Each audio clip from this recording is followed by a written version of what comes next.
I think so. What up? This is Yinka Diz. Peace. This is Outlaw. And you're listening to the A's Babies podcast. And we are back. Yes, we are. We've been out for a long time. A long hiatus, but we back. What you been up to? Everything and nothing at the same time. What about you, man? I got 2 kids now. Yeah. What's that like?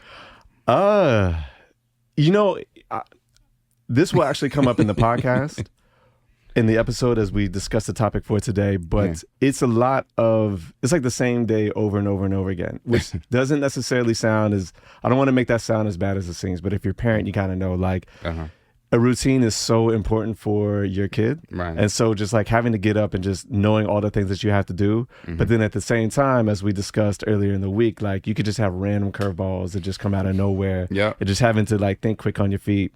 But it's also, it's cool because, I don't know, just interacting with them and like all the smiles and things like that, and just like working with your partner. Yeah. This is great. Great times. So how has it changed your life as a hip hop listener or a music listener? I'm sure you have less time to listen to this stuff. I will say, actually, not really. What has changed my hip hop listening is the fact that the team that I support the most, Arsenal Football Club, is actually good. The past couple years since we've not been recording. Right. And so much of my attention has been devoted towards not just watching those games, but digesting all the media and things that I can. So that more than anything is actually probably resulted in me not listening to a lot of hip hop music. And of course, if you're a fan of the 80s Babies podcast, sometimes I pride myself on that. I'm going to try to do that less going forward. So from this point on, when we need to, get into some musical topics, I'll be going back into the hip hop listening fold. Experience. Yeah. And speaking of musical topics, May 4th, which is this weekend. So for y'all who don't know, this is Friday, May 2nd that we're recording this. Right. May 4th is the 1-year anniversary of the song "Not Like Us." Right. By Kendrick Lamar, part of the Kendrick versus Drake beef. Right. And so we figured it would be no better time for us to come and kind of get back together and have conversation about it, because it's one topic that has permeated throughout all of hip hop discourse, probably for the last year. Yes. And we've not recorded at all for the last year. This is true. And we've probably had probably not millions, but many friends of ours who have asked, what do y'all think about the Kendrick beef and the Drake beef and the disses and et cetera? So we're going to try to get a lot of information in one episode. But and so before we do that, we just wanted to say just a little bit about going forward. We are obviously going to try to start recording more regularly again. We might have a different, like a season of episodes that we might go out. We're still working on some things. We're going to try to do video.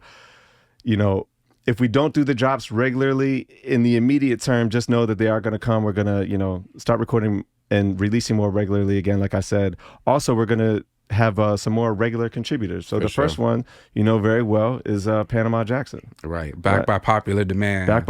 So Panama will be more prominently featured, and we have a couple of other guests who you've probably seen before that we will probably try to integrate more. I'm not going to spoil the sauce, but just know that we're giving thought to getting more collaborators. Right. And the only reason why Panama's not here is for the same reason. What I was just talking about is I have 2 kids. That man has 4 kids, and so we couldn't make the recording happen today. But he's actually the one who wanted us to discuss the topic that we're going to discuss today. Facts. So before we go on, just if you have any. If you want to email us, contact us with any questions or comments, you could do so at the80sbabies@gmail.com. And we're just going to get into it. Let's get into it. So I guess we should start it off with, where were you when Not Like Us dropped? And not just Not Like Us, but let's go back to the beginning of the beef. So where were you when it happened? And why don't you just go ahead and chronicle all the songs as well? Sure. So I'll start with where I was when Not Like Us dropped. Okay. And here's the reason why. Go ahead. Because I'll never forget where I was when Not Like Us dropped. All right. It was almost exactly a year ago. The beef was everywhere. Yeah. To the point where it was in all of our conversations. Like maybe not yours and mine, but like just We were talking anytime about it. I'm talking to somebody, we were probably talking over we were text. definitely but talking about it, yeah. I mean, it's like, it's a part of all of the discourse. Right. Anytime you go out, you're going to hear Like That at least played. A lot of the disses had been dropped on YouTube or on Instagram or, in ways that you probably couldn't really listen to him out like that, but Like That was out. So it was. Let me ask you. So, as I said before, you know, my daily routine is pretty consistent, and you know, I don't go out to the club anymore. I'm curious. I know that Not Like Us was played out at parties because I saw that on TikTok.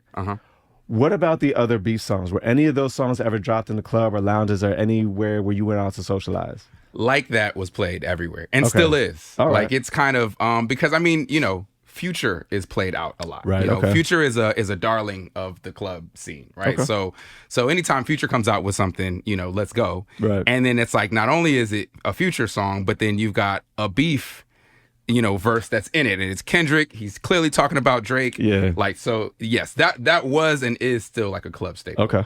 But so I was at a party, and I was at a Kentucky Derby party, and so that's the reason why I remember this so much is, you know, Kentucky Derby around the same time. Right. For anybody who's ever been to a Kentucky Derby party, you know, it's like foofy, bougie, mint juleps, you know, mint juleps, seersucker. I'm in my seersucker. The ladies got the big hats. Everybody's walking around looking goofy. You know what I'm saying? And we got the race on the TV, and we let the dress up, we let the show out, right? And probably some playoff basketball on a different screen. Right. It's a DJ. It's a party. Right.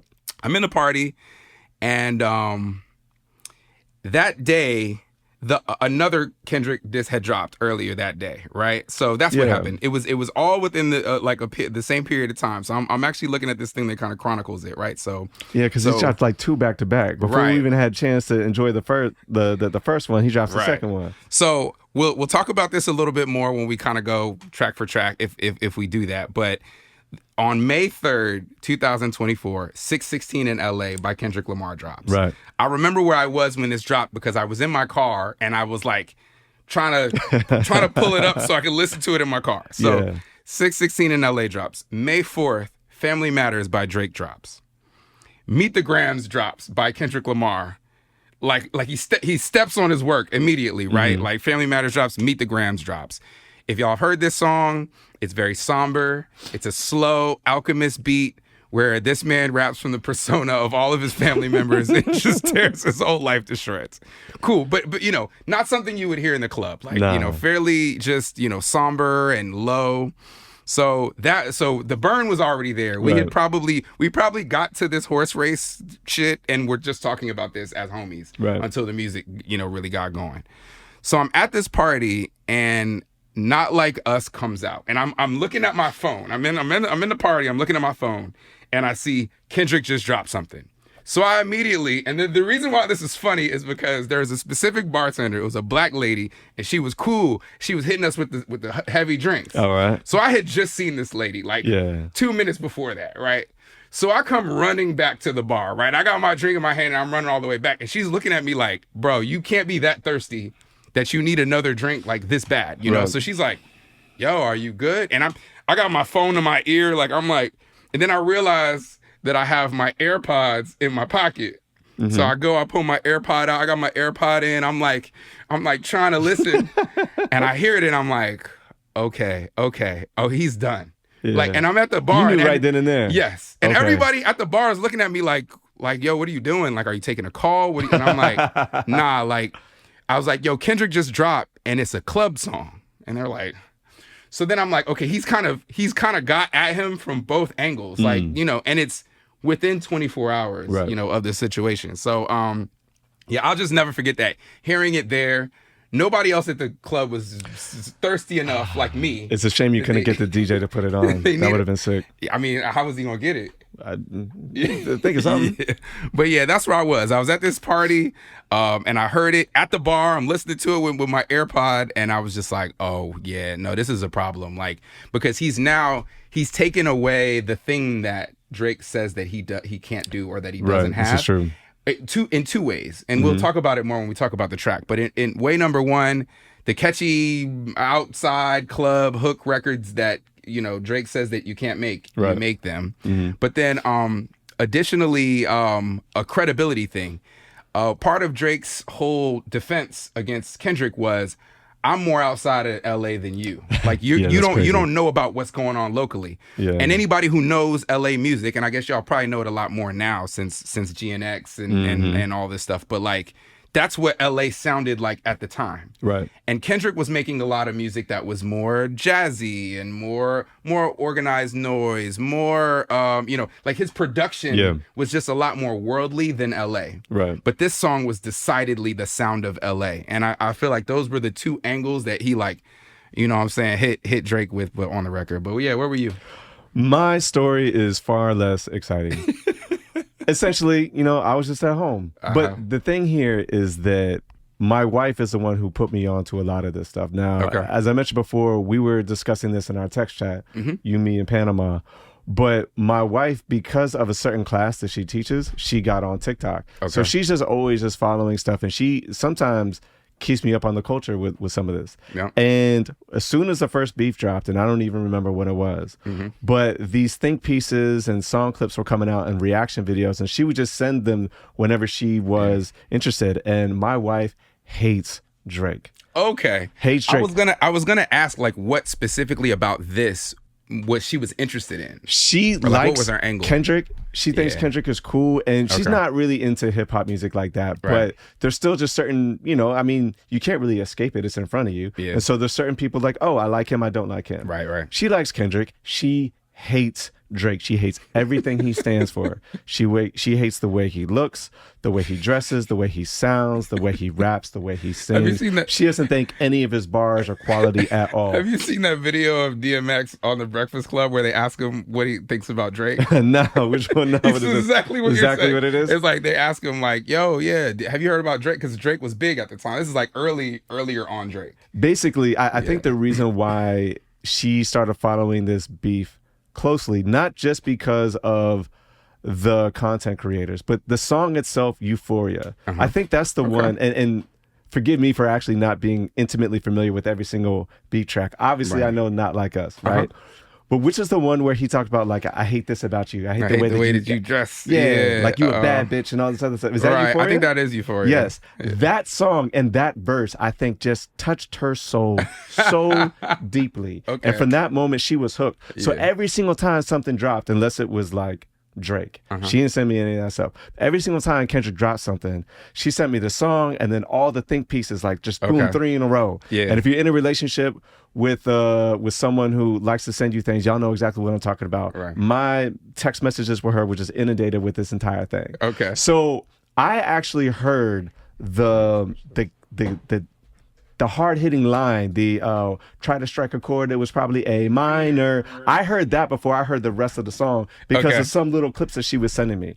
So essentially, that's just what it was. Like that. But my whole experience with this song and with this beef initially was just experienced through the TikToks that my wife shared with me, and then just her being so excited. I've never seen her more excited about hip hop before than this experience. She hates Drake still. If she saw him, she might try to slap him. So everything, like Kendrick is her hero for this. Like, but like, what specifically about him? Like, what was the thing that set her off about Drake? Because Drake, at the end of the day, is the fuckboy of all fuckboys. He's like the fuckboy mascot icon, whatever you want to say. Like everything that she. So this has to do with like his relationships with women, relationships with women, relationships with Black culture, all those things. Like she's very sensitive to that stuff. So just Drake is he's a very prominent figure who just like represents all those things that she hates about men. She doesn't hate men, but if you could encapsulate everything you hated about men, outside of like Donald Trump and some, far right wing conservatives, like Drake kind of encapsulates all that.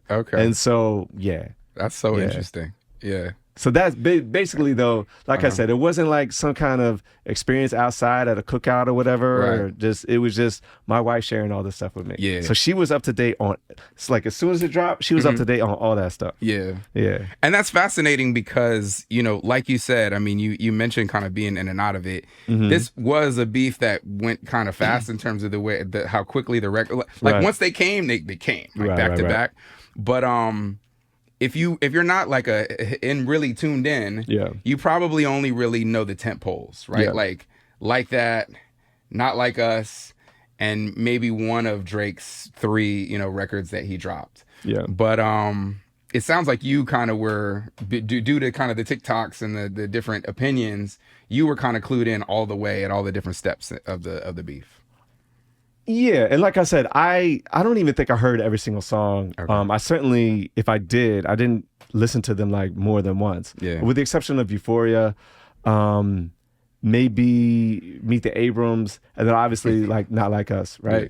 It's Meet the Abrams, right? Meet the Grams. Meet the Grams. Meet the Grams. My apologies. He might be Stacey Abrams' cousin, on the low, on his mama's side. When did you know that this was?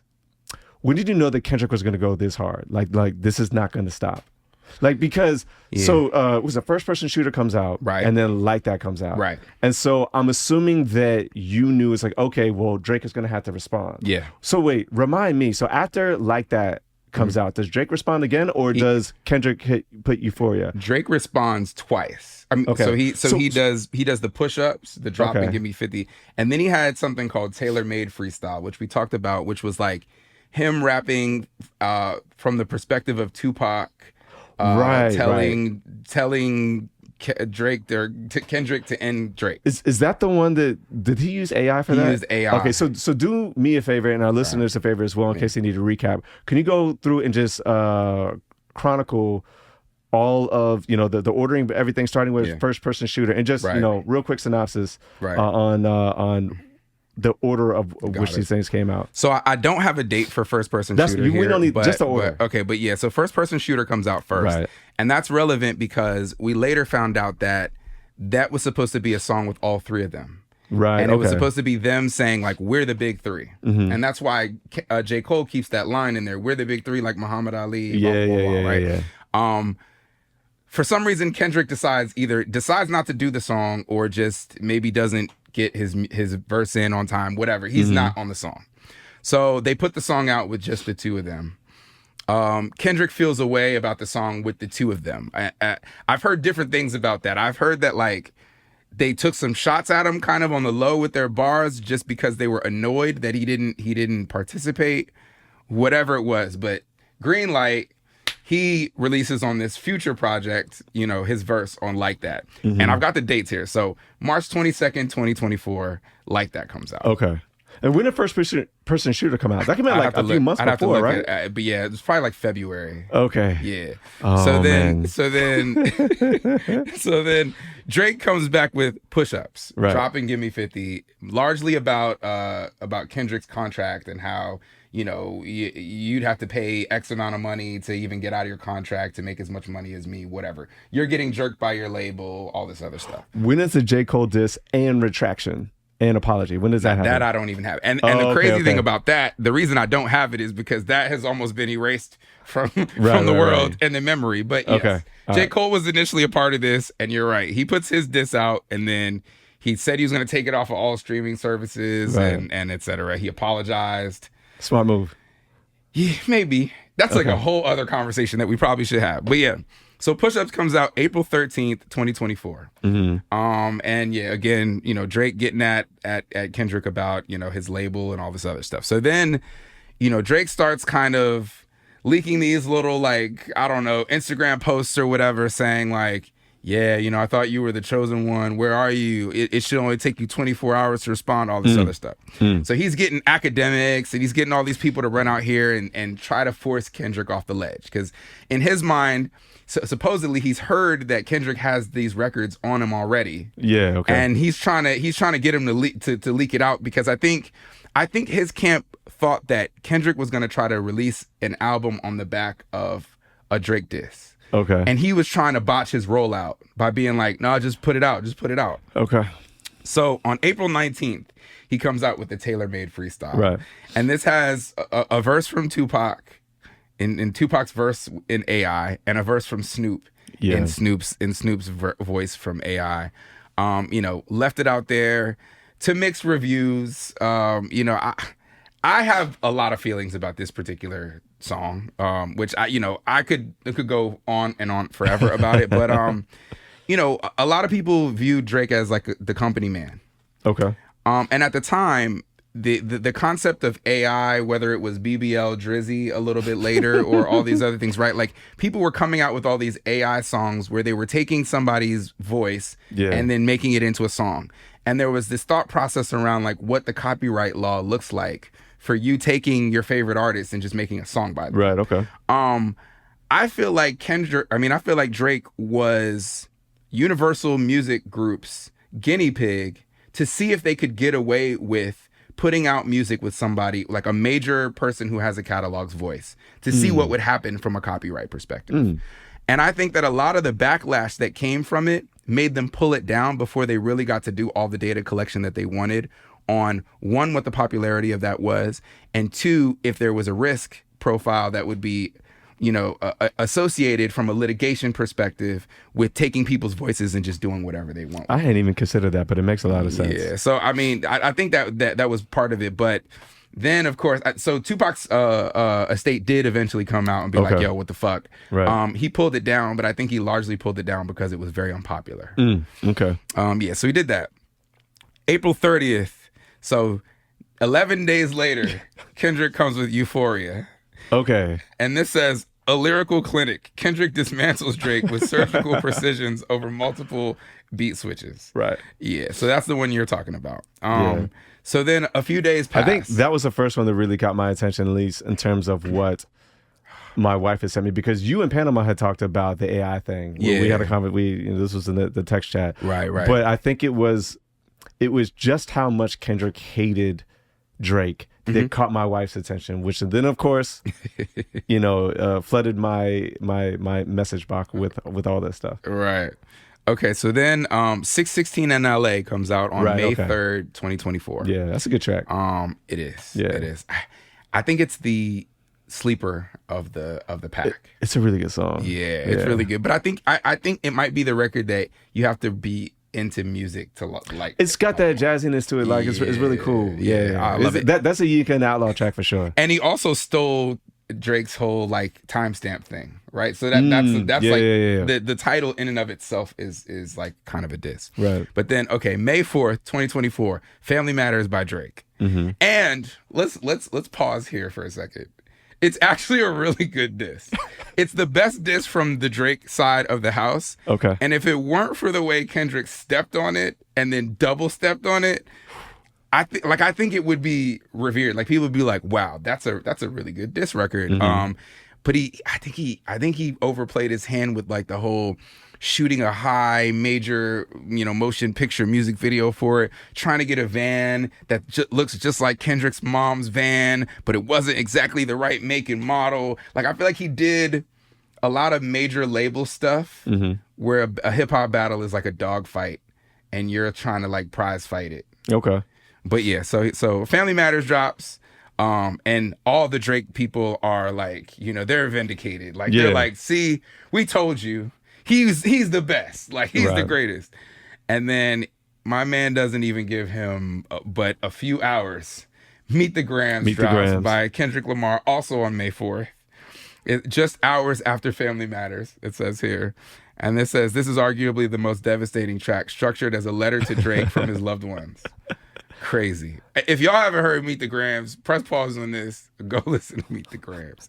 I pray in my life that I don't piss somebody off so much that they want to make a Meet the Grams about me. Like like this is a level of hatred that you really have to have where you've been thinking about somebody for a really long time. Like yeah. And then Not Like Us, May 4th, 2024. Of course, it was in the evening, so that was why it came on when I was at that party. Yeah. And then the last one, which you asked me you started to ask like maybe when did we know this was over?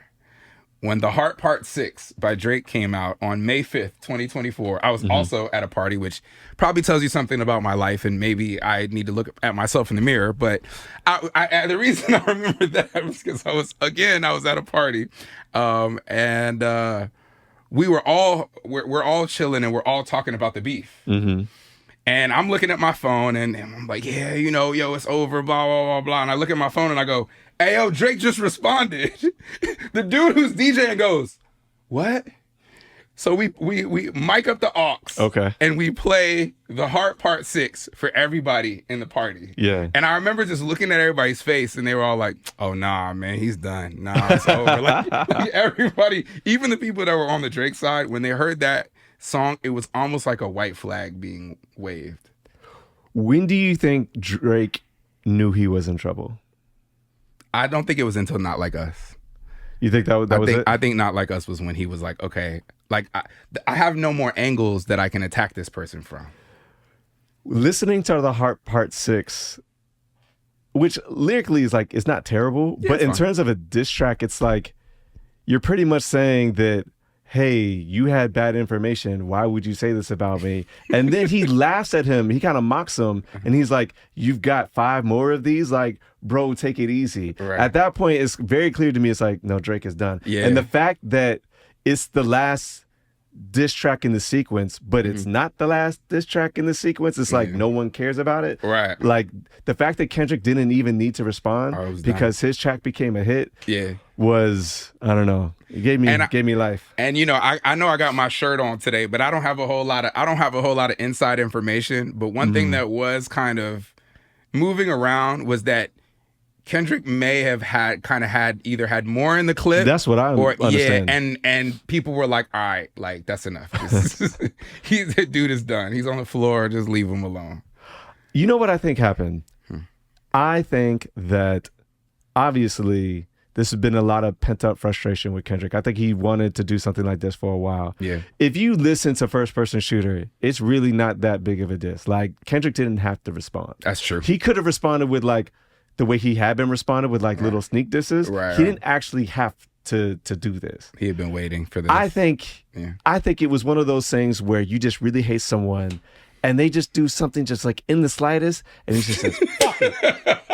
And then just goes all out and facts. Because the fact that it took kind of a long time between, what was it, Push-Ups and all the other records, it was like 11 days or something like that. Yeah, maybe like the whole sequence. Yeah, he was just recording them and writing. It was like April 19th and then April 30th. But I tell this to all my homies back home, and I tell this to y'all. We said it's like a hood thing. Leave the shortest person alone. Like, yo, leave short men alone, bro. Like, short men, like, they got something to prove, dog. Don't play with no short dude, man. Like, Kendrick, just don't play with him. Like, I just wouldn't have played with him just off the strength of his height. What was your favorite moment experiencing this song, if you have one? Because the coolest thing about this is that, you know, every single year, presumably, or, you know, every single year there's like a song of the summer. Yeah. And this song didn't, I guess it was close to the summer, but it didn't even release in the summer, it released in the spring. Right. And yet not only was this the song of the spring, it was the song of the summer, it was the song of the whole year. Yep. And you could play it at the club now and people still bop to it. Yeah. Of all of, you know, all this whole time frame, what was your favorite moment experiencing this song? I think so. I DJ'd a party over the summer. Maybe it must have been towards the end of last summer, so it might have been like August or something like that.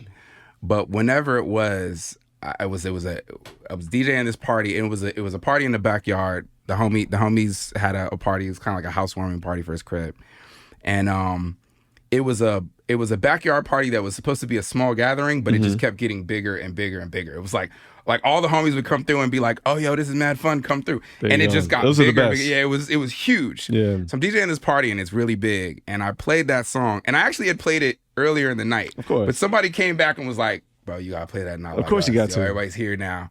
So I dropped it and like everybody rapped every word. Yeah. And I don't know that like even like West Coast, East Coast, whatever songs, like I don't know that I know another song that's like that everybody knows every word. But I was like dropping the fader throughout the song because everybody was rapping it. Like it was like they were keeping pace with it the whole time. Right. And man, when A minor came, I mean, like you probably could hear it through the whole neighborhood. Like it was that loud. So that's probably my favorite, like, personal moment that I had with the record. How about you? I don't really have one in the sense of being out. Like I said, I will just say, look, I saw all the clips. I saw the weathermen putting it in their little routines and things. Yeah. Of the content that I consumed, I think for me, the fact that you were hearing it played and seeing it played at kids' birthday parties, was, I saw a lot of that. Which is going to lead me to my next question here. At what point did Not Like Us become the greatest hip hop track of all time? The greatest hip hop diss? Excuse me. Yeah. At what point did Not Like Us become the greatest hip hop diss record of all time? I think that might be it. Like, it's definitely a tongue in cheek statement, right? Mm-hmm. Like there's arguments for others, just like there's an argument for this one. But man, like preschool kids rapping this joint word for word is crazy. Like I feel like it becoming accessible in that way is probably what makes it like the greatest. Kendrick, okay. So Panama actually wanted us to address one of these questions in terms of like this song and the stratosphere did it put Kendrick Lamar into, right? Now, I know that he got a lot of Grammys for this.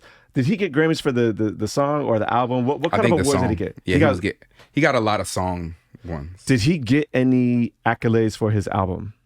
I don't remember. I'd have to pull it up. And I'm not a big like award show guy. So for me, it's just like, it's like, oh, check. Nas finally won one. Check. Kendrick wins. Like, I don't really keep up with like, oh, it was for this or it was for that. But I can take a look.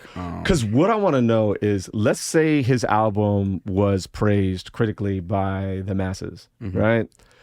All right. I can give it to you right here. So he got best rap song, best record, best song, best rap performance, best music video.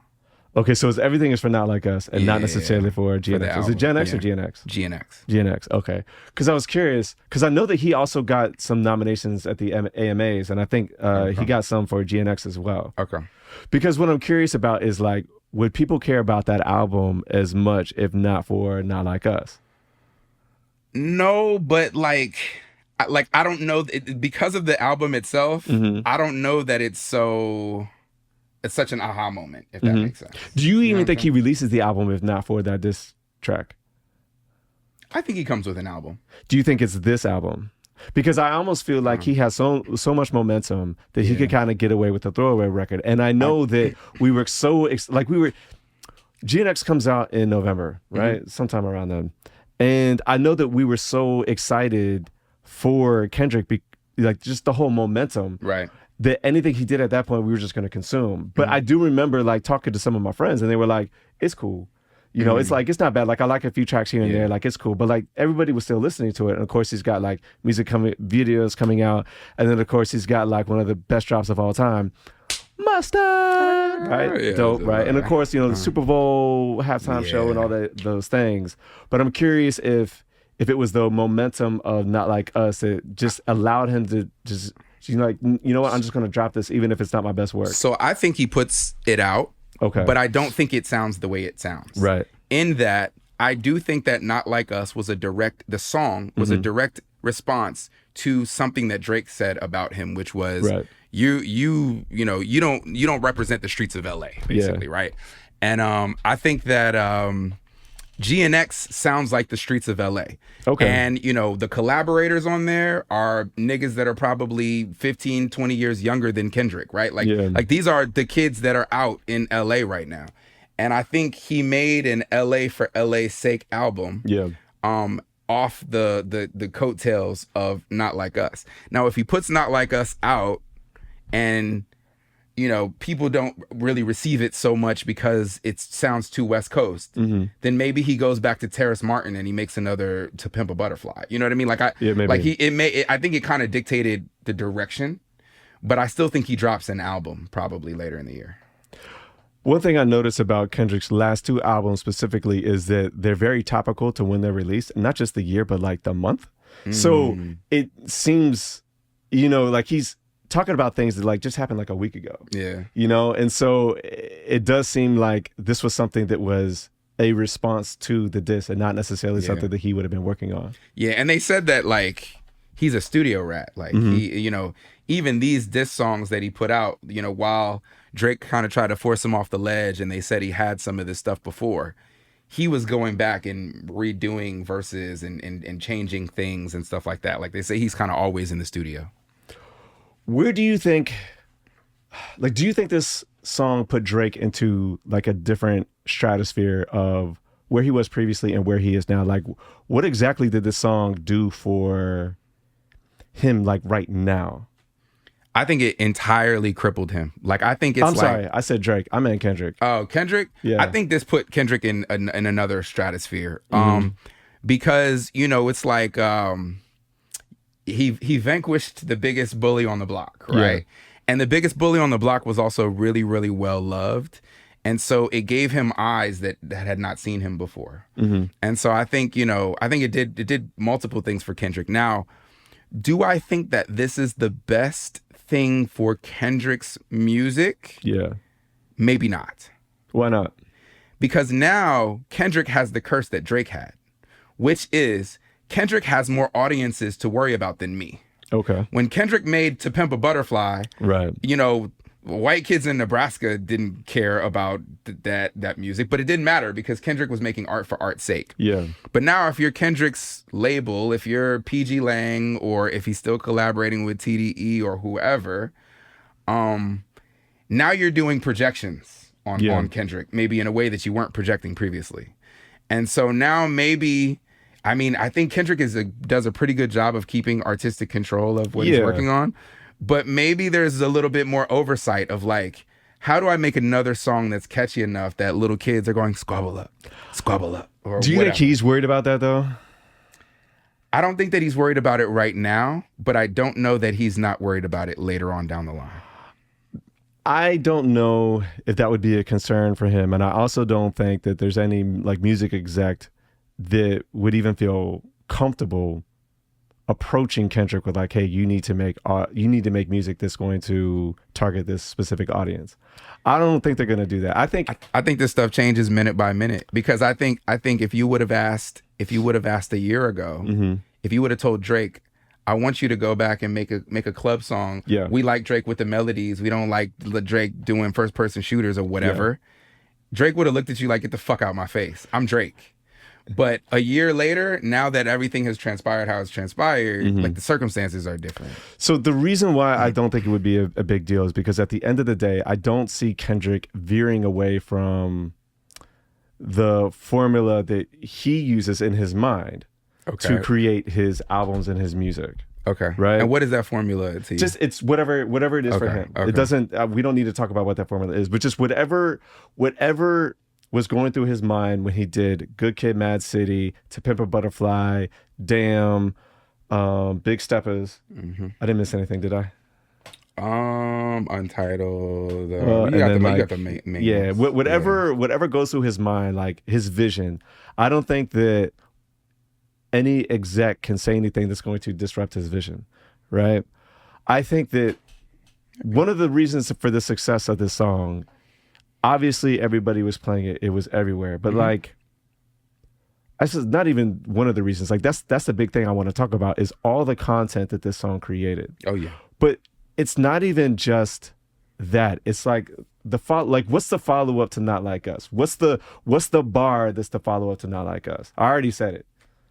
But it's the mustard. Yeah. Right? Like, so long as Kendrick can deliver like one or two of these moments from his albums, that's really all he needs. You know, and when we talk about like Jay-Z, we talk about tricks. That's what it is. Oh, it's yeah, like, it's a great how trick. can you create just one single moment that is going to create all this other content and sustain whatever product you put out for a lengthy period of time? He doesn't need to orient all of his music for this. I understand that everything that you're saying, Yeah. but what I'm saying is Not Like Us and its success shaped what GNX was. Yeah. So Mustard Right. comes from, I have the biggest song in the whole country and I need to make something really catchy, right? Yeah. And I'm not saying that Kendrick is now entirely beholden to the labels, but what I am saying is that it may shape in some ways how he approaches music, and it may have to continue to shape it maybe or influence it in more ways than it has in the past. And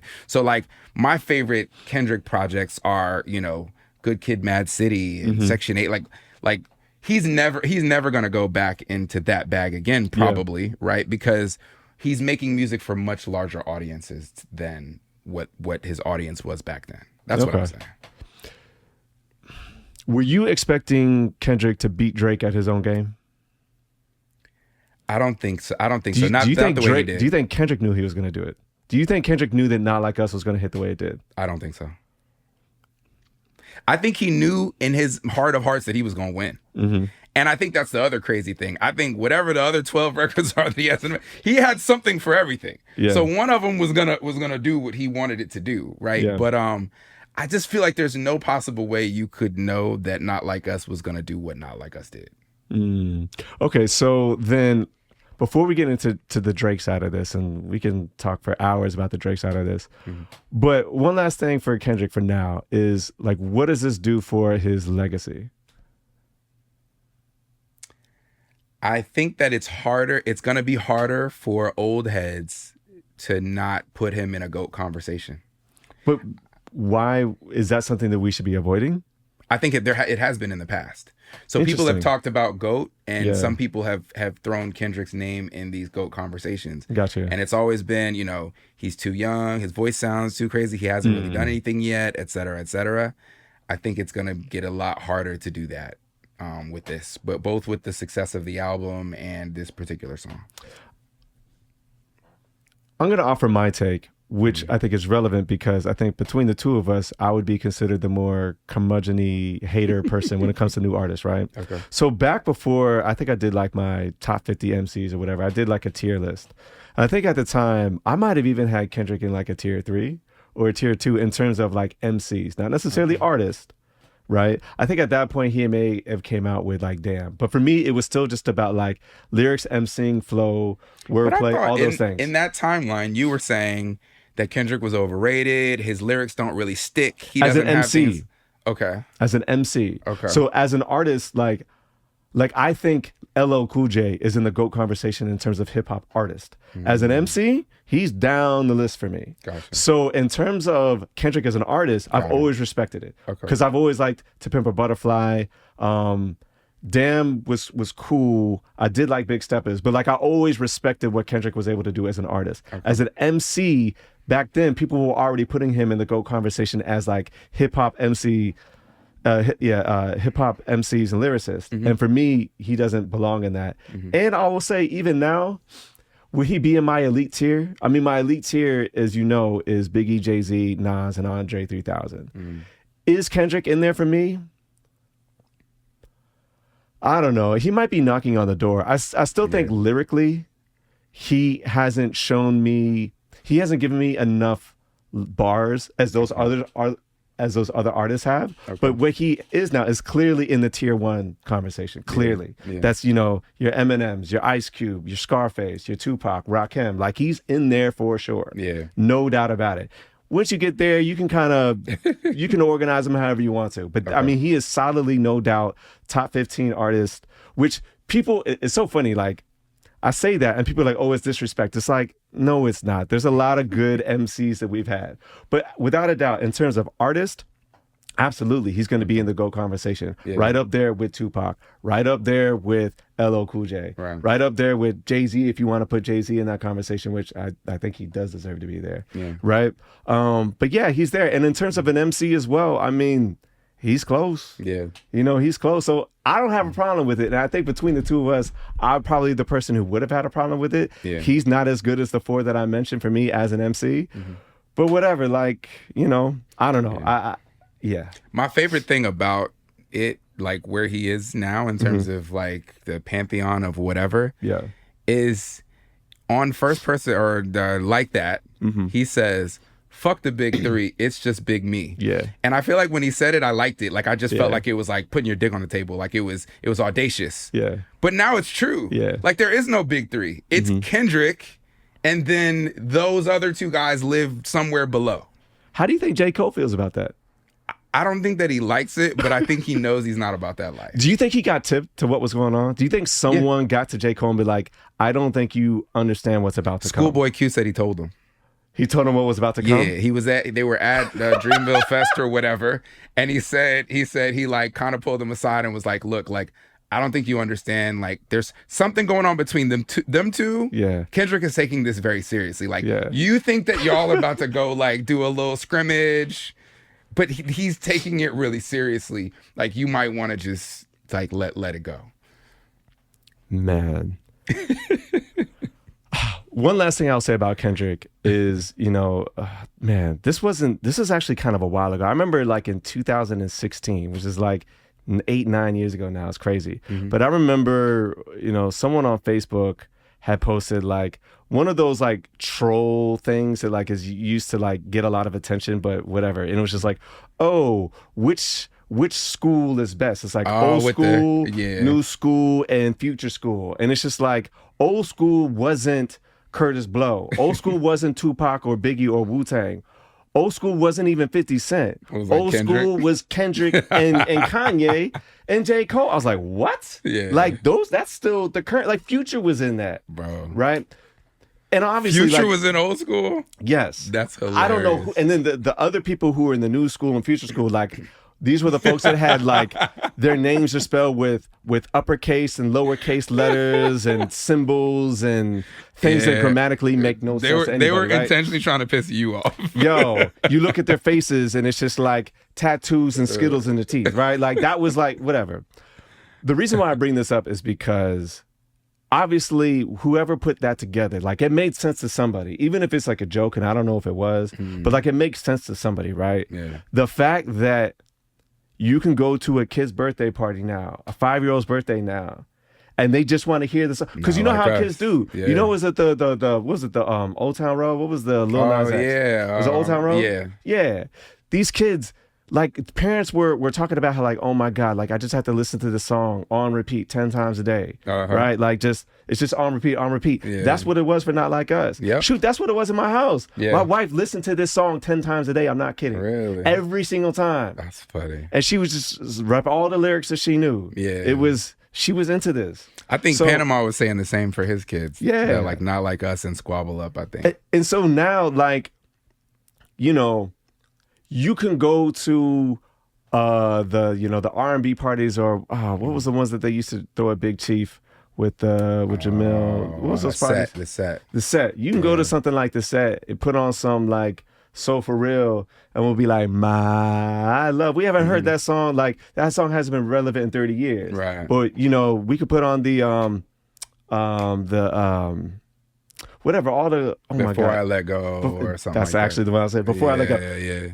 Now, 40 years from now, these kids that are 5 years old are going to be bothered to Not Like Us. Kendrick is always going to be relevant now. Yeah.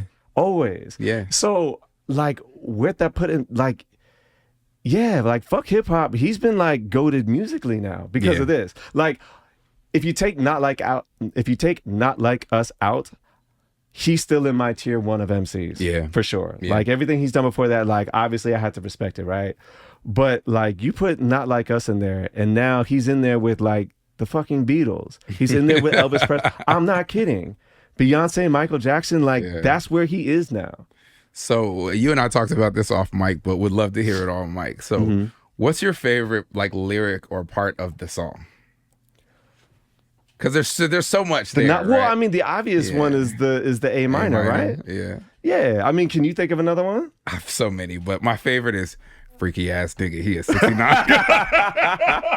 hey, run for your life. I do like if we're not gonna say let's rephrase the question differently. It should be outside of A minor. Okay, what's your favorite moment of the song? Right. So you're saying it's freaky ass nigga. He is 69. God, I sing that with my whole chest and laugh every time the song comes on when I'm out. I think the moment for me is actually right before A minor, and that's the wah. That one that one is super popular, and that one like DJs will fade down because you can hear the whole crowd wah. I think the reason why I love that moment is because I know that you said that like everybody knows all the lyrics to the song. I'm not gonna lie, I don't know every single lyric, and even if I did, I don't have the tonal breath control that Kendrick has to spit it. Yeah. But what that wop does is that in case you've been tripping on the lines before that allows you to catch up and get on beat and get ready for the A minor drop, which still that's the one. I mean, A minor, man. Literally, you just hear the whole crowd. A minor. All right. And then here's another one. Sorry. Go ahead. say Drake. Everybody loves say Drake. With the wink and the little dimples. Say Drake. Say Drake. Oh, man. All right. Should we get into the Drake side of this? Let's do it. Well, I asked the question, where does this leave Kendrick? Where does this leave Drake? Broken, tattered, on the canvas, trying to figure out what's next. We probably could do a whole 5-part episode series, but my nigga, you going to the authorities and doing a lawsuit and trying to sue somebody over a rap battle is literally that, like, everything that he said about Drake, about him culturally, and everything was just completely just ratified and validated with, you know, those moves. And so, I mean, I think Drake has a long road back to being at the full power that he was in before this battle. You know, the NBA playoffs are going on right now, and whenever there's basketball, there's the GOAT conversation between LeBron and MJ. Right. I don't even have to tell y'all where I stand. If you don't know where I stand, just listen to this conversation. You know where I stand, right? But, you know, people are still going to have that conversation, and they're probably going to be having it for a long time, right? And it reminds me of a friend of mine where he stands on that, like, he's like Kobe. But even when it comes to MJ and LeBron, he's like, nah, it's LeBron, right? Okay. But he was very much like, you know, old school hip hop artists are cool. Like, I have respect for Biggie, Tupac, kind of, but like, I don't really care about this music. Like, Drake is my guy. Okay. You know what I mean? Future is my guy. And Future is still his guy. Okay. He said he liked Kendrick, but like, Drake is his guy. And I remember he came into town for the homie's birthday, so we went out there. And when Not Like Us came on, he was out there rapping every single song. Yeah. Dissing his boy Drake. And at that point, it was just like, you're like, okay. You've been arguing for LeBron the whole time, and then you just had to realize that, like, nah, like, it's MJ. And you've been arguing for Drake the whole time, and now you just got to be like, you think that's what it is? I think that when he's your favorite artist and now you're singing his diss track, like against him, calling him a pedophile, singing that joint with a smile on your face, bopping. But he doesn't know dude from Adam. No. I'm talking about the people who put Drake there. Like, I think he's still gonna have some of his stands. Yeah. But I think at the end of the day, like, it's one of those where, you know, one of the ways people like to win an argument is to just make sure that you're in a room with the most people who actually agree with you. Yeah. Right? At some point, it's like that room just gets smaller and smaller and smaller. And at some point, you just can't ignore the fact that like Drake is done. Now, I'm not saying he's done for every single person. Yeah, I don't think but so. I think for people who actually kind of like took this serious, if you thought about Drake in that way, you just can't do it anymore. I think that there is a bit of an age and generation disconnect, though, with the way this is perceived. And there are a lot of well, the person I was talking about is 10 years younger than me. So okay, but there are a lot of particularly young men. This is actually funny. Because you know how we've talked about how Eminem is kind of like the first incel rapper or one of the great incel goats, right? Okay. Of rap. But there is actually a large, you know, contingent of male incels in the generation behind us that see Drake as their champion. Interesting. And so there are actually a good amount of people who are you know, deluded and say that Drake has actually won this battle. And that, you know, Kendrick is overrated. Kendrick is everything that we think Drake is, et cetera, et cetera. But those are delusional, irrational people. But there's a lot of them. But there's more of everybody else. Maybe. I promise you there's more of everybody else. I think there's more than you would think that are still on the Drake side. I think when you have white boys in Canada who Drake was their favorite artist, like bantering him on their podcasts and videos, which I've seen, just like laughing at just whatever. I don't know what can you do? Bro, I went to an all Drake and Drake inspired music party. It was in the fall of last year, so let's say maybe September, October timeframe. Okay. It was here in DC. You went to this? Yeah, my homie was like, "Yo, we got a table at this spot. Come through." Cool. Did you know what it was before you went? I don't hate Drake, bro. Like his music is fine. You know what I mean? But man, I mean, it was flooded and it was mostly women, and it was great. Like it was beautiful in there. Okay. But I say that to say that like Drake could be fine. His music is still going to persist. He has a lot of great music that I think is going to persist. It's just about him getting past his own personal ego and figuring out from an identity perspective. Like when your identity, I called him Shang Tsung before, right? Like his identity is just sucking up everybody else's identity. He's a culture vulture. Right. When you've been knocked to the floor in that way, then now you gotta regroup and figure out what it is that you want to do. But his catalog is his catalog. Like it is what it is. Let me ask you, you've been out more than I have in the past year, obviously. Have clubs been playing his music any less? They have been playing it less. but what the one thing that I will say, I'll never forget, I was at a party and I don't remember who it was, but somebody I knew was DJing. And they were doing their thing and people were enjoying it. Yeah. And then he was like, yo, you think Drake still got it or something like that? And I was like, so then he ran like 5 Drake records back to back. Yeah. And it was just like people were going up. And he was like, Drake still got it. And I'm like, yeah, Drake still got it. Like, you know what I mean? Like, though he has undeniable records. Now the damage has been done and it has really impacted the way he's perceived. And people do like those records less, or at least they want to show to the public that they like those records less. The record he did with, was it Party Next Door? This new stuff? What's it called? Nokia. Oh, so you do know it. Okay. And it's some people say it's the song of the summer. It's very popular right now. That's the track. Didn't he? He did a project. Yeah. What's the name of the project? What is the project? So you don't even know the name of the project. This shit was trash. Name another song. It's not good. So he has one hit song on there is basically what you're saying. To me though, but again, right? So he made an album of songs that are supposed to be like love songs for the ladies. Yeah. And that whole I hated I hate Kiki, Do You Love Me? Are You Writing? I hate every single song that Drake makes like that. Okay. So what's the I'm more than just an option? I fucking hate all those songs. That genre of Drake music I don't like. And so because of that, I don't like that project. But that doesn't mean that other people don't like it. That just means Yinka doesn't. So does he just shift to strictly R&B now?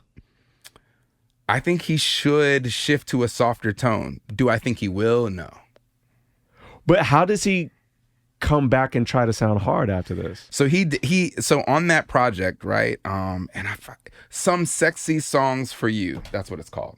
SSS. Oh for yeah. You. Oh, that's right. Because of Freddie Gibbs. And then Freddie Gibbs got pissed off. Right. Some Sexy Songs for You. So he has like 2 songs on there where he like is giving you bars. Okay. And in both, like he kind of talks tough a little bit, kind of has some bars at Kendrick or whatever on it. I think he can still do it. It's like, do we believe you? Like it doesn't hit as hard for us as the audience. But I think he's gonna, for his own personal ego, he's gonna need to do that. Does he ever respond to Kendrick? I think so. What does that sound like? You think he comes back with a diss to Kendrick? Well, like a full on. I think he's gonna keep doing the like, this is a song that's not about Kendrick, but 4 of the bars could be about Kendrick. I think that The Heart Part 6 is proof that Drake won't do it. You don't think he'll even have bars towards Kendrick? Because he already has. He did on the Some Sexy Songs for You. He had bars on there. They were addressing what happened, or they were dissing Kendrick. They were talking about like, oh, I'm left here and this, that, and the other. Because I remember he came up with some verse and Toure was on TikTok talking about like these bars aren't all that great. And it's talking about how like, oh, you guys thought I was killed, but I'm fine, or something like that. Maybe. I feel like he had some bars or something about like, you're not what people think you are. Like some shit like that. You know what I mean? It wasn't like straight to him. It was kind of like, it's kind of like vague. But I think that is a very, thin line to walk because like Kendrick wasn't even done. Like what you have shown is that you do not have the stamina to last 10 rounds with Kendrick. You don't. Yeah. And there's an argument to be made that you didn't even have the stamina to last 2 or 3 rounds. Yeah. Right? So it's like if Kendrick in a month had however many diss tracks, it's now been 12 months, 13 months. in his spare time, he's probably just, what's another way I can diss Drake without even having to release a record? He probably just like in his sleep, he's just coming up with diss tracks because that's how much he hates him. But here's the alternative. I'm also Drake now, right? Mm-hmm. I've also had 12 months, and I work by committee. So the Nokia song, there's already a video of the kid who actually wrote that song and produced it, walking to the gym singing the song months before the song was released, right? Mm-hmm. So everything Drake makes is by committee. So he could have hit 12 people by now and said, yo, give me some bars that I can incorporate about this Kendrick guy. Okay. The Nokia song, Drake, is it actually the song of the summer? Like, is it a good record? Or have his fans just saying that? Okay. So again, I think I'm the wrong person to ask, and here's why. One of the last 2 summers, right? Sexy Red has had songs that have been considered possibly the song of the summer. The last 2. I don't think anything that has Sexy Red on it, for me, could be the song of my summer. Mm-hmm. And I mean, I could be proven wrong. Okay. Sexy, do your thing. But that's just like, for me, it's not my bag. Let me ask you in a different way, right? Let me phrase this in a different way. Drake has definitely had hits that were songs of the summer, right? What was the New Orleans bounce one that he had that was sampling Lauryn Hill? That was a song of the summer, was it not? Yeah. He's had a lot of songs of the summer. He's had a lot of... Is this Nokia record in that echelon? Does it need to be? Sorry to ask a question, answer a question with a question. And the reason I say that is because you can only play against the teams that are against you. When people ask, all right, LeBron won in a bubble, would he win against the 97 Bulls? Well, the 97 Bulls weren't there, so he played against them. Right now, the only competition for Drake and this song really is Glorilla. There's nobody else that's like making records that are getting played like that. So the reason why it kind of matters to what I'm about to say is that like, it's not just the songs that you're competing with. It's also like, is he making records that could be considered timeless? But see, that's a different question. Because the song of the summer has to do with that summer. So right? So what I'm asking is he making any records that would be the song of the summer that would still be lasting, that you could play like 5-10 years from now? Because he has songs of the summer from previous summers that you could still play now at parties and they'd still be good. So is Nokia on that level? I want to say no, but here's why I won't. All right. So another song that he has that I don't think is very good, Ratchet Happy Birthday, right? You've probably heard it if you've been out at a birthday with girls, right? And it's your fucking birthday, girl, blah, blah, blah. He's like singing.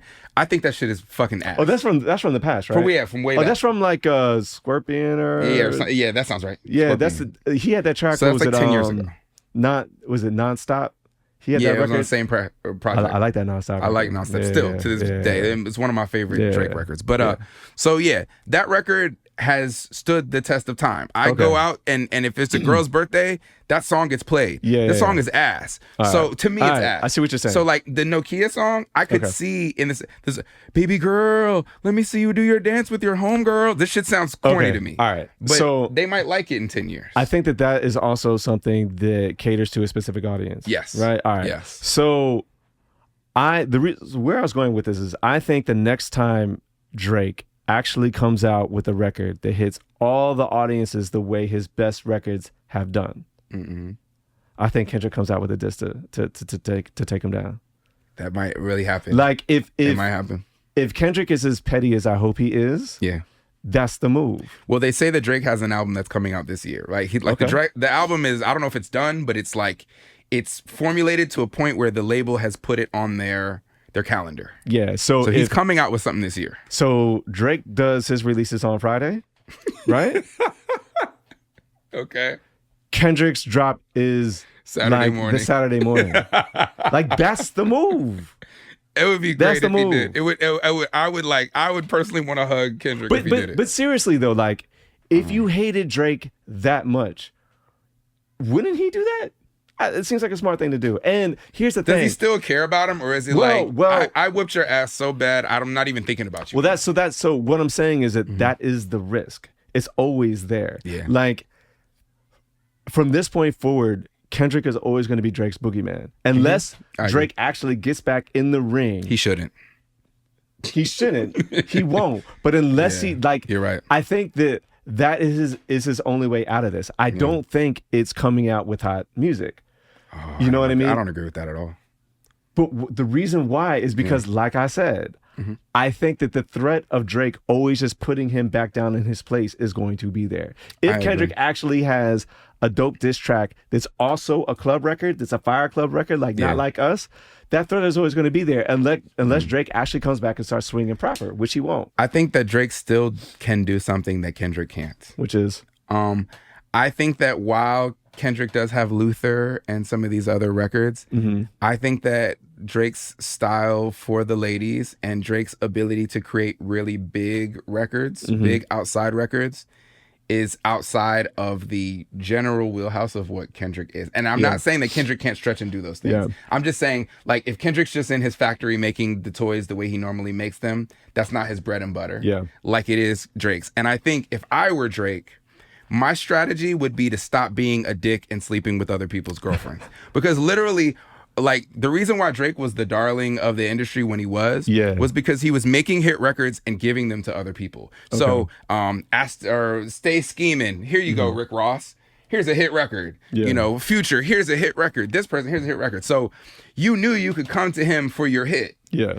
But then at some point now, you know he's got a hit record, but you also know that he slept with your girlfriend or he's trying to sleep with your girlfriend. So you're like, all right, yo, he's a weirdo. I don't like him. And I feel like a lot of that also helped Kendrick out. But if Drake can kind of mend some of his other relationships, it seems like he already has with Future and Lil Baby. So that's two people. But if he can mend some more of these other relationships and then start to service hit records through those artists, and then he can feature on those things and those will build him up. So he can be built up with others. But if he doesn't build a community around himself and it's just Drake versus Kendrick, I think he loses every single time. Okay. What do you know about President Hoover? Like, what's President Hoover's legacy? I know it's random, but I don't know. He was a president during the Great Depression, the start of it, right? Okay. All right. Like, that is what he's always going to be known for. So it's like, I can't name every single president across U.S. history, but like, there's presidents who've been great, and then there's presidents who've been bad, and there's ones that have been in between. If you're not great, you want to be one that no one remembers. Right? You don't want to be the guy who you're remembered for being part of like one of the darkest periods, you know, outside of slavery, just economically, one of the darkest periods in U.S. economic history. Right? This record is like a stain for Drake. And I'm going to go to another presidential analogy, right? Okay. If anybody has heard Dave Chappelle's Killing Him Softly, he talks about how big the president of the United States is, to the point where you could suck his dick and then you're famous, right? He talks about like Monica Lewinsky. She got famous for doing what she did, and now she can write a book and she's an author and she becomes famous, right? The thing is, that's what Drake's legacy is now. This diss is so big that regardless of all of his music, 50 years from now, they're going to remember that Drake is the guy who got dissed by Kendrick with this Not Like Us. That's what this is. Maybe, or offer a counter, maybe it's not written yet. Maybe it's, you know, the greatest comeback of all time, the greatest career comeback of all time. This guy, we thought he was down and out, and he went on to release 5 more multi-platinum albums and become the greatest ghostwriter of all time. Yeah, but you don't believe that. I don't believe it or not believe it. Okay. I think he could still do more. I think, honestly, to me, I think Drake's biggest loss is actually his relationships. Okay. I think it's Lucian Grange and Dr. Dre high-fiving each other. But do we care about that, though, right? We don't, but I think that the reason why Drake always won was because the industry was behind him. Okay. Whether it was the machine, all the marketing and promotion, the big wigs, press and go on all of his projects, all that. I think all of the community around Drake is what made Drake. Gotcha. And when the community wasn't there anymore, he fell flat on his face. And to me, it's just, if he's able to get that community back around him, I think he can do it. Yeah, but he's like, oh my God, he's got like the scarlet letter now. Like, he's got the ick now, you know? Yeah, but the music industry. In fact, that would be a good name for a diss track. Kendrick could just say the ick. The industry is in such dire straits right now that I think that if they think that he could save them in some way by bringing them some sort of revenue that they don't have, I think that they would be willing to get behind him. But do we ever come back to Drake? You and I? Probably not. But that matters though. But we don't matter. Well, no, but we do, because Drake isn't just a big smash because he got the ladies, right? Like, he's a big smash because he had a lot of demographics. Yeah. And now he's like a laughing stock. You know, like, whenever Drake names comes up and like you kind of chuckle inside, like he's that little bitch boy. Like, that's, you know. We're geezers though. Like the generation of incel men that are younger than us, and I'm sorry, I probably should call a whole generation of people that. I'm just joking, but you know, there's a whole generation of, you know, folks that listen to hip hop totally differently than we do. That's true, and I think may have a different perception of this battle and how it impacts his career than we do. I just think that, you know, you and I, we've been picking apart Drake for like the musicality of his records and how he goes about like the business of his music and how we don't like that, this, that, and the other. But I think at the end of the day, people care about, is it a bop? And, you know, a lot of people listen to group music in the sense that like it's better when you're listening to your friends and you're singing along to all the tricks versus by yourself, this, that, and the other. And I just think that side of things Drake used to own. He used to control it. He used to dictate it. I'm just not sure if he can do that again. And because I think at the end of the day, unless something is really, really hot, like, because that's the thing. I remember back in June, in July, the talk was like, yo, just come out with a smash. But it lasted so long. It's still going on. It's still being played nonstop at kids' birthday parties. Still. But I think he has to. And the crazy thing is, the first steps that he made, I thought were terrible, and I think everybody can agree that they were bad. But which first steps?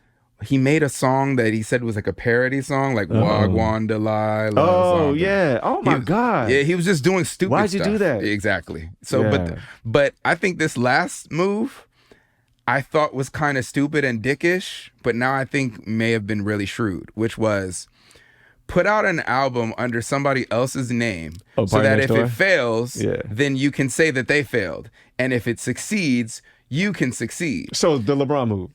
Yes. Okay. Exactly. All right. So yeah, he puts this out. It's a Party Next Door and Drake album. Yeah. But then he heavily promotes the song that's just him, which is Nokia. You know, the song becomes very successful. I've heard that the label is trying to mend fences with him over the success of that record. So they've now pressed the button so that it's getting the label, you know, support. Does that mean he's going to drop the lawsuit? No. Oh. Because the lawsuit is against his own label, right? It is. Yeah. And you know, like, I'm sure that's been covered ad nauseum, so we don't even have to talk about it here unless you want to. But they're still making money off of him and his releases. So yeah, I still think that's the wackest thing that I've ever seen in hip hop. That's what I'm saying, though. We've seen some crazy shit. It wasn't, because here's the thing. It wasn't just the diss. It was how he responded to the diss. Yes. Like, that's crippling. He's a Karen. Yeah, like you don't recover from that. Like, everybody recognizes a bitch when they see one, and that's what that is. But the Nokia song is for the bitches, so I mean, it works. Like, I think no, but you know what I mean. Like, you need the fellas too. I think we'll see. Do you think Kendrick got some ladies with Not Like Us? Oh yeah, for sure, no question. And the children. Yeah, he definitely got the children. A lot of ladies love that song. So yeah, so I mean, it's definitely this song, you know, to kind of bring it back to Not Like Us. Like, this song really, really changed the landscape of hip hop. And, you know, I mean, then GNX as an album, it'll be interesting to see what the next kind of frontier of both artists looks like. It was, what are those things called when they put the things on your chest? Defibrillator.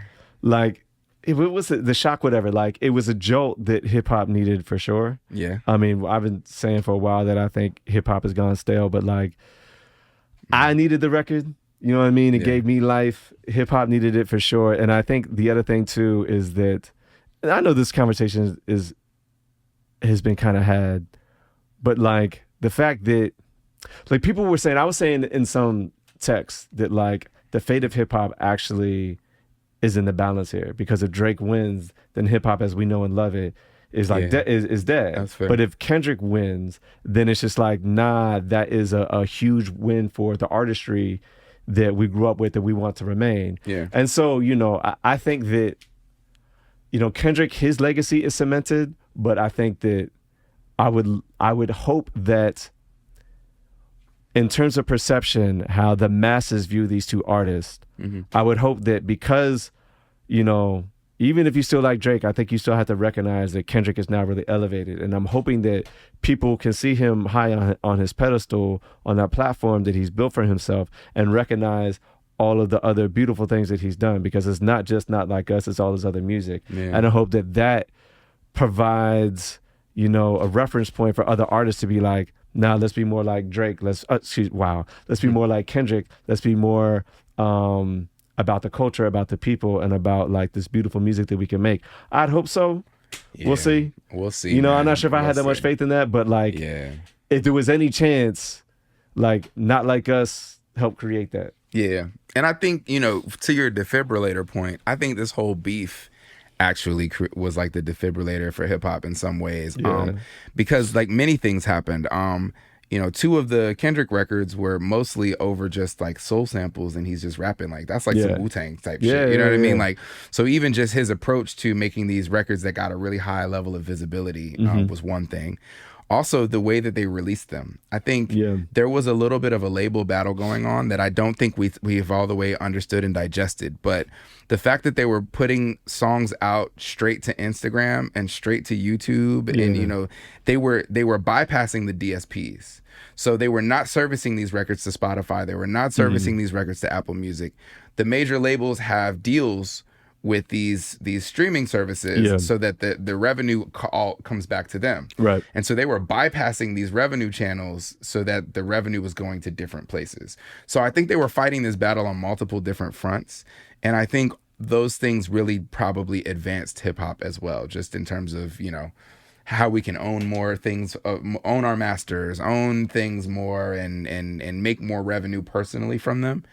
And so when you say they, you're not talking about the label, you're talking about the artist. Yeah, both Drake and Kendrick. I think that they were experimenting in some ways with how they could bring more revenue back to themselves in how they release these songs. Which we like to see. Yeah, for sure. Do you think the label knew what they were getting into? Hell no. If they could go back and do this again, do you think the label would squash all this? No, because I think that they were in the middle of negotiations with Drake. And I think Drake thought that he was going to use this to his advantage, and it worked against him. And I think that from a negotiation perspective with a major label, the deal that Drake was negotiating is bigger than any other artist on the table, Kendrick included, who's looking for independence. Yeah. So I think they're probably like, good. Now he's gonna have to come back to the table and take whatever we offer him. Oh, I see what you mean. So you think that deal is not as big as it would have been? Hell no. Well, then if that's the case, then everybody wins. So I don't know if any of these numbers are true. So, you know, this is some chat GPT ass shit. Just listen to me, because this is what I heard. But, you know, I heard that initially Drake was coming from a $200 million contract, and was looking for a $600 million deal. So he was looking to like really up the ante, and they didn't necessarily think he was worth the $6. Yeah. And then, I mean, he'd probably be lucky to go back to the 2 at this point. You know what I'm saying? So we'll see.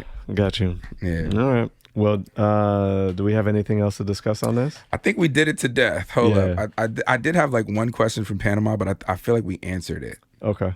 Where does it leave the legacies? And then you asked the question about greatest hip hop diss of all time. Yeah. Which we definitely should have a greatest hip hop diss of it's number all one time for me. Discussion. Yeah. It's number one. I think it's I know it's top 3 for me. I don't know if it's number 1. Have any of those other diss records won awards? That's why I fucked your bitch, you fat motherfucker. But that didn't win any awards though. It didn't need to, bro. It was what Not Like Us was of its era. The thing is that is he the only one rapping on that record? Nah, it's the Outlaws too. And then he's like, you had that line, but he's also talking about like the Mobb Deep line is actually funny, but he's not even just talking about Biggie. But still, I mean, this is a diss, right? Like, I suppose I don't. Control, I think, is a great hip hop diss, and that's not just about one person. Yeah. Yeah. I don't know. For me, this is not. I don't even think it's close. I don't think any of those other diss records touch as many people as this one did. I mean, the fact that at the Olympics, right? There's a clips of Steph and LeBron warming up, and the song is coming on, and Steph is like. Man, I'm tired of this. It's the only song. It's like there's other songs back in the States. Bro, and LeBron is like, I don't know. I fuck with that. I like that. If the only factor is that mainstream people like it, then like I feel like our podcast is pointless. But right? I'm talking about just how big it is, though. It's big, and I think that's a factor. But I think that there's other factors too. But okay, like, yeah, you could talk about like lyrics. You could talk about the beat. You could talk about the bars, all that stuff. But at the end of the day, it's like. The fact that Drake fans are singing along to it, like that's, I don't see how you win to that. Yeah, I think that I don't see how there's another winner. I think that it depends on your vantage point, and I wish Panama was here, but I feel like I'm speaking for him. I feel like he had mentioned No Vaseline as one which I think could be considered. I think that The Bridge Is Over is one, right? There's Hit 'Em Up, which I definitely think, and then there's my sleeper pick, which I always say, which is Lost Ones. I love that. To me, that's like one of my favorite diss records, just because. And that's all above the Jay-Z Nas records. Well, you can add those too. Yeah. So I think there's a conversation to be had. Like I don't think it's the far Beanie and away. And Jada diss. That was a good beef. Yeah, that was a great beef. So there's a lot to consider. Gotcha. And I don't want to be a prisoner of the moment and just say because we're 1 year in and this is everywhere that it has to be the best, but it definitely has to be considered. I think Sing It Played on Repeat at kids' birthday parties to me makes it the winner. Like, that's it. So, the kids' birthday parties are hilarious. I just can't wait till the Kids Bop CD comes out that has the song on it because I know it's coming. All right. Well, I think that's going to do it for this episode. Yeah. So, be on the lookout for things that we have going on in the future. Yeah. Watch the space where, Panama's going to be a more regular contributor. Sure. And we're going to try to stay relevant with certain topics. That obviously, we're going to go back into our bag talking about, hip hop records from the golden era, and as well as also like some more of the soulful projects as well. Might get Haas on here to do a thing or two. For sure. So that's gonna wrap it up for me. All right, y'all. Peace.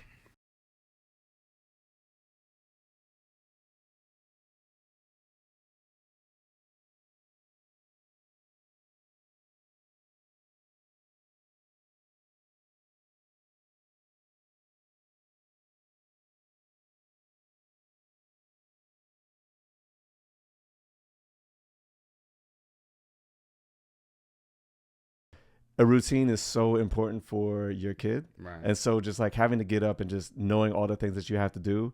But then at the same time, as we discussed earlier in the week, like you could just have random curveballs that just come out of nowhere. Yeah. And just having to like think quick on your feet. But it's